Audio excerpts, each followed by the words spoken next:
अष्टलक्ष्मी क्या है? जीवन में संपत्ति हो, वो भी 8 तरह की संपत्तियां।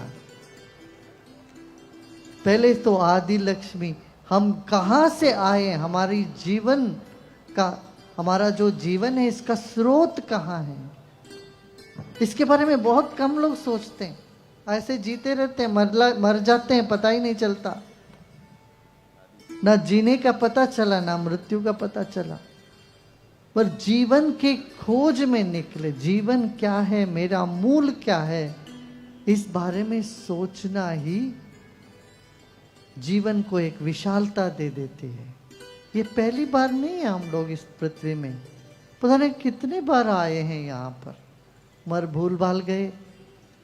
तो हमारा जन्म का स्मरण हो जाए, जीवन की गहराई मिलने लगते जीवन में, वो जीवन घनिष्ठ जीवन होता, नहीं तो ऊपर ऊपर की खोखला जीवन होता। जीवन में घनिष्ठता है तो हमारा मूल को हम याद करना चाहिए। हम यहाँ आए थोड़े दिन के लिए, ये पृथ्वी तो करोड़ों वर्षों से है, मगर हम यहाँ हैं सिर्फ 40, 50, 60, 70 साल से हैं बस। और इस जीवन के उपरांत क्या होगा,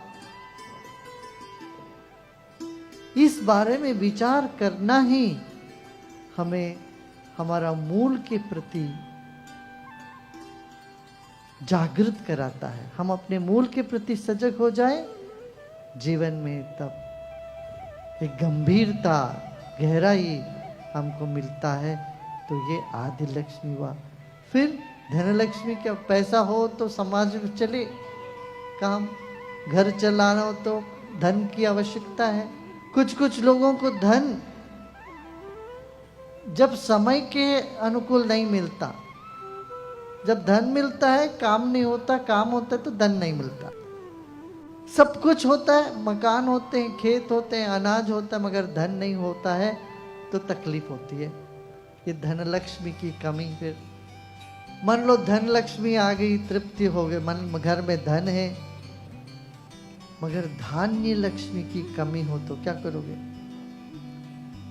अनाज ही नहीं मिलेगी। दूसरा विश्व युद्ध के बाद कहते हैं जर्मनी में जितने पैसे हैं वो सब ले जाके, घर की सारे पैसे दे दे के फिर एक लोफ ब्रेड खरीदने लगे थे लोग। पैसा तो है मगर अनाज ही नहीं है, खाने पीने का कुछ नहीं है। इराक में वैसी परिस्थिति हुई। विभिन्न स्थान, विभिन्न देशों में हम देखते हैं अचानक पैसे का कोई मूल्य नहीं रहता। जिस पैसे में बहुत कुछ करते थे, फिर उस पैसे में आप कुछ भी नहीं मिलता। तो ये धान्य लक्ष्मी की कमी है। फिर धान्य है तो भी क्या है, पेट की बीमारी। चीनी तो है घर पे, गड़ू खा नहीं सकूँ, गड़ियों खा नहीं सकूँ, डायबिटीज छे, ब्लड प्रेशर छे, बीमारी छे, कोलेस्ट्रॉल छे, घी खाओ न सकूँ, शू करो? तो ये धान्य लक्ष्मी की कमी। फिर संतान लक्ष्मी, सब कुछ है, बच्चे नहीं है तो वो फिर वो हम सोचते हैं कि बच्चे नहीं है, और कैसे अच्छे संतान हो। बच्चे तो पैदा हो गए मगर उद्दंडता, बात नहीं माने, जो बाप ने बना रखा वो सब पैसे वैसे उड़ा देते हैं, शराब पी लेते हैं, दवा में चले जाते हैं। ऐसे बच्चे होने पर भी ज्यादा दुख मिले, वो फिर तो वो बच्चों क्या फायदा है। सुख सद्बुद्धि वाला अच्छे संतान मिले तो संतान लक्ष्मी है। चौथा लक्ष्मी संतान लक्ष्मी। कैसे संतान होना चाहिए? जो अपना काम बढ़ाए और अपने को श्रेय लेके आए, ऐसे संतान हो तो ठीक है, संतान लक्ष्मी की प्राप्ति हुई। फिर विजय लक्ष्मी, ठीक है भाई सब कुछ है मगर किसी भी काम में हाथ डालते हैं सब वहीं से वहीं के वहीं रह जाता, कोई काम नहीं हुए, कोई काम ना हो तो विजय लक्ष्मी की कमी है। फिर धैर्य लक्ष्मी, सब कुछ है, धीरज नहीं है। घड़ी घड़ी में डर लगता है, कदम कदम पर कुछ काम करो तो डर लगता है, नहीं करो तो डर लगता है, उठो तो डर, बैठो तो डर, रात को सो तो डर, नींद तो आवे नहीं। फिर इस तरह से डर डर के सब जीवन जीना पड़े। अपनों से डर, पड़ोसियों से डर, परायों से डर, जीवन डर से भर जाए तो धैर्य लक्ष्मी की कम। सब कुछ है, पैसे हैं, पद है, प्रतिष्ठा है, मगर धैर्य नहीं है तो जीवन कैसे चलाएंगे वो व्यक्ति। बहुत ऊंचे पद पर बैठ गए मगर डर लगता है सबसे, खुद के गार्डों से डर, आसपास के लोगों से डर, अपने नीचे के लोगों से डर, ऊपर तो कोई है ही नहीं, ऊपर से डर तो है, फिर भी डर। इस तरह से चारों ओर डर से गिरे हुए होते हैं, वो धैर्य लक्ष्मी की कमी है। हाँ। और भाग्य लक्ष्मी, फिर भाग्य लक्ष्मी क्या होता, जब जो चीज चाहिए तब ना मिले, बाद में मिले। मान लो किसी को घर खरीदना है बड़ा, 1,25,00,000 का घर है, सिर्फ 1 करोड़ है, 1 करोड़ 10 लाख है, भाई 15 लाख की कमी है, वो मिले नहीं। और जब मिलता है तो घर तब तक तो चली गई, पैसा है, घर नहीं मिला, या कुछ और खरीदना चाहते वो नहीं काम हुआ। ये भाग्य की कमी है। सब कुछ होने पर भी अनुभव, उसका उपभोग न कर पाए। एक बड़े सेठ कलकत्ते में बहुत बड़ा इटली से लाके मार्बल बना के घर बनाया,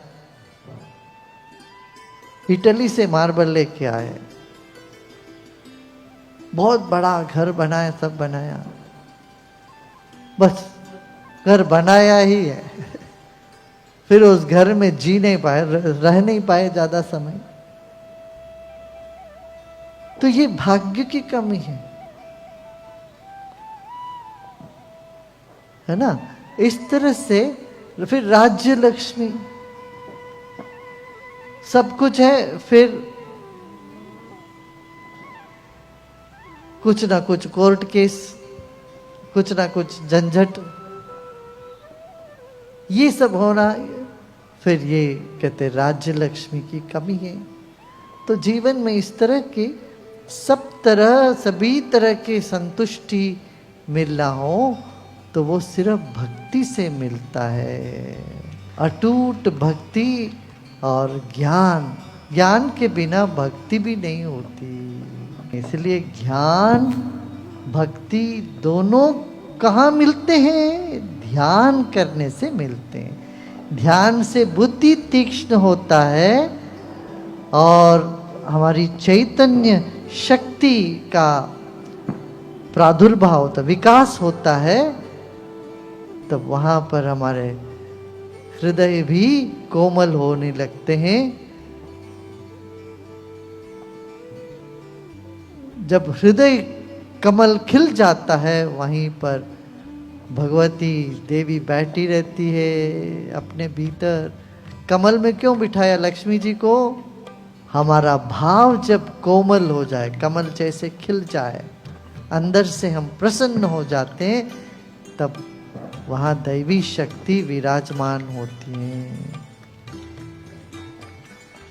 ये एक। और दूसरा ये कमल पानी में रहते, पानी चंचल है, ऐसे कहते लक्ष्मी भी चंचल, चलते रहना चाहिए लक्ष्मी जी। मगर सरस्वती को शिला पर बिठाया, एक बार कुछ सीख लिया तो वो पत्थर जैसे रह जाता है तुम्हारे साथ। एक बार सीख लिया तो भूलोगे नहीं। सरस्वती इसलिए शिला पर विराजमान है, लक्ष्मी जी कमल पर। माने चलते रहना चाहिए, परिवर्तनशील होते रहना चाहिए, तभी व्यापार आगे बढ़ता है। नहीं तो व्यापार थम जाएगा जब हम जड़ता में चले जाते हैं। तो जड़ता से हमें दूर रखनी चाहिए। संस्कृत में कहावत है, उद्योगिनम पुरुष सिंहम उपैति लक्ष्मी। लक्ष्मी किसके पास आती है? जो प्रयत्न करता, उद्योगी है। और पुरुष सिंह है, माने जो धैर्य रखते हैं, उनके पास लक्ष्मी जी अपने आप चल के आती है।